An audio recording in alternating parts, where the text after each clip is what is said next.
मित्रों, जय माता दी।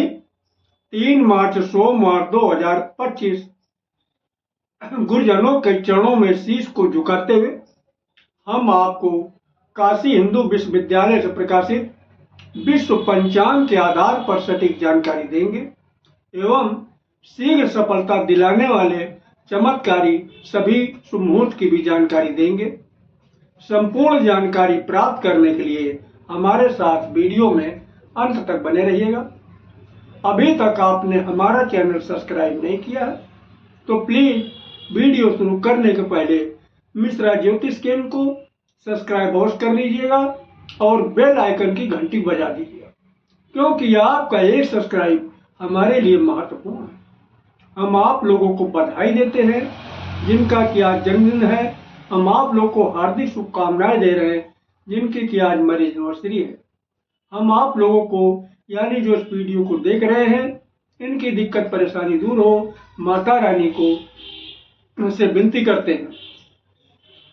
3 मार्च सोमवार 2025 आज का पंचांग श्री सुसंवत 2081, शक संवत 1946, सूर्य उत्तरायण, शिशिर ऋतु, फाल्गुन मास, शुक्ल पक्ष, चतुर्थी तिथि रात्र में 10:12 तक रहेगी। तदुपरांत पंचमी तिथि आरंभ हो जाएगी। रेवती नक्षत्र दिन में 10:23 तक रहेगा। इसके बाद असुरी नक्षत्र आरंभ होगा। शुक्ल योग दिन में 12:41 तक रहेंगे। तदुपरांत ब्रह्म योग आरंभ होगा। बड़े जकरण दिन में 11:23 तक, विष्टकरण रात में 10:12 तक रहेगा। चंद्रमा मीन राशि में प्रातः 10:23 पर चंद्रमा मेष राशि में प्रवेश कर जाएंगे। चंद्रवास यानी आज उत्तर दिशा की यात्रा करना आपके लिए लाभकारी साबित होगी। प्रातः 10:23 पर चंद्रमा पूर्व दिशा में प्रवेश कर जाएगा। तब आप अगर पूर्व दिशा की यात्रा करते हैं तो पूर्व दिशा की यात्रा करना आपके लिए फायदेमंद साबित होगा। सूर्योदय प्रातः 6:13 पर होगा। सूर्यास्त शाम को 5:47 पर है। चंद्रास्त 9:41 पर होगा। दिशा सूल पूर्व दिशा, परिहार दर्पण। आज पूर्व दिशा की यात्रा आपके लिए हानिकारक साबित हो सकती है। थोड़ा सा यानी अगर आप जो है अपना चेहरा दर्पण में देखकर यात्रा आरंभ करते हैं तो सफलता के योग बन जाते हैं। ब्रह्म मुहूर्त का समय प्रातः 4:47 से आरंभ होगा। ब्रह्म मुहूर्त में कोई भी पूजन पाठ जब तब आप करते हैं, ध्यान करते हैं तो बड़ी जल्दी आपको सफलता प्राप्त हो जाती है। ये एक अच्छा मुहूर्त है। अभिजीत मुहूर्त ये भी एक शुभ मुहूर्त है। इसमें जो भी काम किए जाते हैं सफलता प्राप्त होती है। अभिजीत मुहूर्त का समय दिन में 11:36 से 12:25 तक रहेगा। गोधूल मुहूर्त शाम को 5:35 से 5:59 तक रहेगा। गोधूल मुहूर्त में सोना और घर के अंदर झाड़ू लगाना ये दोनों वर्जित माना जाता है। ऐसी मान्यता है कि इस तरह के कार्य करने वालों के घर में दरिद्रता का वास हो जाता है। राहु काल प्रातः 7:30 बजे से 9 बजे तक, गुलिक काल प्रातः 1:30 बजे से 3 बजे तक और यमगंड काल प्रातः 10:30 से 12 बजे तक।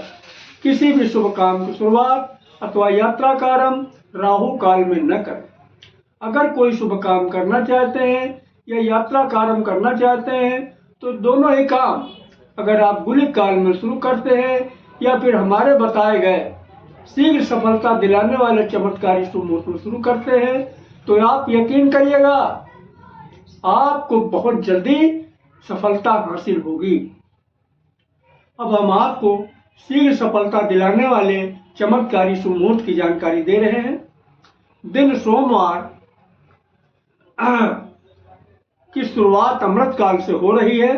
अमृत काल का बाल शुरू हो रहा प्रातः 6 बजे से 6:24 तक रहेगा। प्रत्येक कार्य के लिए शुभ समय है। युवा 6:24 से शुरू होकर 6:48 तक रहेगा। किसी भी कार्य के लिए शुभ व अनुकूल समय है। प्रौढ़ 6:48 से आरंभ होकर 7:12 तक रहेगा, किसी भी कार्य के लिए सामान्य शुभ समय है। फिर 7:12 से शुरू होकर 7:30 तक रहेगा, किसी भी कार्य के लिए साधारण अनुकूल समय है। आगे फिर अमृत काल रिपीट हुआ। अमृत काल का बाल शुरू हो रहा 10:48 से 11:24 तक रहेगा, किसी भी कार्य के लिए शुभ समय है। वह 11:24 से शुरू होकर 12 बजे तक चलेगा, किसी भी कार्य के लिए शुभ अनुकूल समय है। प्रौढ़ा 12 बजे शुरू होकर 12:36 तक चलेगा, किसी भी कार्य के लिए सामान्य शुभ समय है। वृद्ध 12:36 से शुरू होकर 1:12 तक चलेगा, किसी भी कार्य के लिए साधारण अनुकूल समय है। आगे फिर अमृत काल रिपीट किया। अमृत काल का बाल शुरू हो रहा 3:36 से 4 बजे तक चलेगा, प्रत्येक कार्य के लिए शुभ समय है। युवा 4 बजे शुरू होकर 4:24 तक चलेगा, प्रत्येक कार्य के लिए अनुकूल समय है। और प्रौढ़ा 4:24 से शुरू होकर 4:48 तक चलेगा, किसी भी कार्य के लिए समान अनुकूल समय है। वृद्ध 4:48 से शुरू होकर 5:12 तक चलेगा, किसी भी कार्य के लिए साधारण अनुकूल समय है। तो ये रहे दिन के शुभ मुहूर्त की जानकारी। अब हम आपको आज रात के शुभ मुहूर्त की जानकारी दे रहे हैं। रात की शुरुआत महन काल से हो रही और महन काल का बाल शुरू हो रहा 7:36 से 8 बजे तक चलेगा, किसी भी कार्य के लिए समान अनुकूल समय है। युवा 8 बजे से शुरू होकर 8:24 तक चलेगा, किसी भी कार्य के लिए पूर्ण सफलतादायक समय। प्रौढ़ 8:24 से आरंभ होकर 8:48 तक चलेगा, प्रत्येक कार्य के लिए अनुकूल समय है। वृद्ध 8:48 से आरंभ होकर 9:12 तक चलेगा, प्रत्येक कार्य के लिए समान अनुकूल समय है। आगे फिर अमृत काल रिपीट किया। अमृत काल का बाल शुरू हो रहा 9:12 से 9:24 तक चलेगा, प्रत्येक कार्य के लिए शुभ समय है। युवा 9:24 से आरंभ होकर 9:36 तक चलेगा, किसी भी कार्य के लिए शुभ अनुकूल समय है। प्रौढ़ 9:36 से शुरू होकर 9:48 तक चलेगा, किसी भी कार्य के लिए समान शुभ समय है। फिर 9:48 से शुरू होकर 10 बजे तक चलेगा, किसी भी कार्य के लिए साधारण अनुकूल समय। आगे फिर अमृत काल रिपीट किया। अमृत काल का बाल शुरू हो रहा 1:12 से 1:36 तक, प्रत्येक कार्य के लिए शुभ समय है। युवा 1:36 से 2 बजे तक चलेगा, किसी भी कार्य के लिए शुभ अनुकूल समय है। प्रौढ़ 2 बजे से शुरू होकर 2:24 तक चलेगा, किसी भी कार्य के लिए सामान्य शुभ समय है। वृद्ध 2:24 से शुरू होकर 2:48 तक चलेगा, प्रत्येक कार्य के लिए साधारण अनुकूल समय। तो ये रहे शीघ्र सफलता दिलाने वाले चमत्कारी शुभ मुहूर्त की जानकारी। अब हम इसकी बेसिक को बता देना उचित समझते हैं। देखिए, इस विद्या की खोज करने वाले महाराज विक्रमादित्य के समय में एक बहुत बड़े ज्योतिषाचार्य हुआ करते थे, जिनका नाम था श्री वराहमिहिर जी। तो ये श्री वराहमिहिर जी की खोज है। यहाँ पर इन्होंने एक शब्द को बार बार इस्तेमाल किया है, महेंद्र काल और अमृत काल। ये है क्या? देखिए, महेंद्र काल एक शुभ मुहूर्त है और अमृत काल भी शुभ मुहूर्त है, लेकिन यहाँ पर इन्होंने महेंद्र काल को प्राथमिकता का दर्जा दिया है, इसके बाद का दर्जा अमृत काल को दिया। तो जहाँ तक संभव हो सके आप महेंद्र काल में काम की शुरुआत करते हैं या यात्रा की शुरुआत करते हैं, तो आप यकीन करिएगा आप बहुत जल्द कामयाब होंगे। अब एक शब्द का इस्तेमाल इन्होंने और किया है, बाल, युवा, प्रौढ़, वृद्ध। देखिए, ये क्या चीज है? इन्होंने समय को 4 भागों में बांट दिया, वो बाल, युवा, प्रौढ़, वृद्ध। इसको आसानी से आपको समझ में आ जाए, इसके लिए हम आपको एक एग्जाम्पल देते हैं। बहुत छोटा सा एग्जाम्पल है। जब आपने जन्म लिया, आपका बचपना था।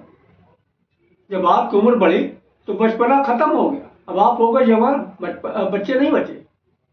जब और उम्र बढ़ी तो आपकी जवानी भी खत्म हो गई, अब आप हो गए अधेड़, यानी जवानी और बुढ़ापे के बीच में आ गए, अधेड़ हो गए। जब और उम्र बढ़ी तब आप अधेड़ भी नहीं बचे, आप सीधे सीधे हो गए बूढ़े।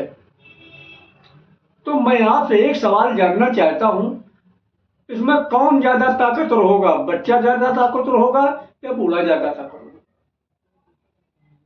आप लोगों ने सही कहा, न बूढ़ा ताकतवर होगा न बच्चा ताकतवर होगा। फिर सवाल ये उठता, ताकतवर होगा कौन? आप लोगों ने सही कहा, ताकतवर होगा जवान या फिर आदमी। तो चाहे आप महेंद्र काल में काम शुरू करें या अमृत काल में काम शुरू करें, जहां तक संभव हो सके आप युवा या प्रौढ़ा में काम शुरू करते हैं तो निश्चित ही आपको बहुत जल्दी कामयाबी हासिल होगी। हाँ, किन्हीं कारणोंवश अगर आपको युवा और प्रौढ़ा का समय नहीं मिल पा रहा है, तब आप जो है बाल और वृद्ध का भी इस्तेमाल कर सकते हैं। कामयाबी तब भी मिलेगी, लेकिन लगा हुआ भाई, देर में मिलेगी। क्यों भाई? बाल और वृद्ध के पास ताकत कम होती है, अपनी क्षमता के अनुसार आपको कामयाबी दिलाएगा, है शुभ, लेकिन की ताकत कम, अपनी ताकत के अनुसार ही वो अपना वर्क करेंगे।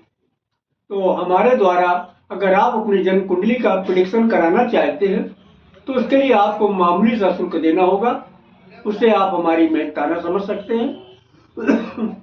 संपर्क सूत्र है मोबाइल नंबर 9807225523, मिश्रा ज्योतिष केंद्र, कानपुर, उत्तर प्रदेश। हमारे द्वारा दी गई जानकारी आपको अच्छी लगी तो मिश्रा ज्योतिष केंद्र को सब्सक्राइब करें, लाइक करें और अपने इष्ट मित्रों में अधिक से अधिक शेयर करें।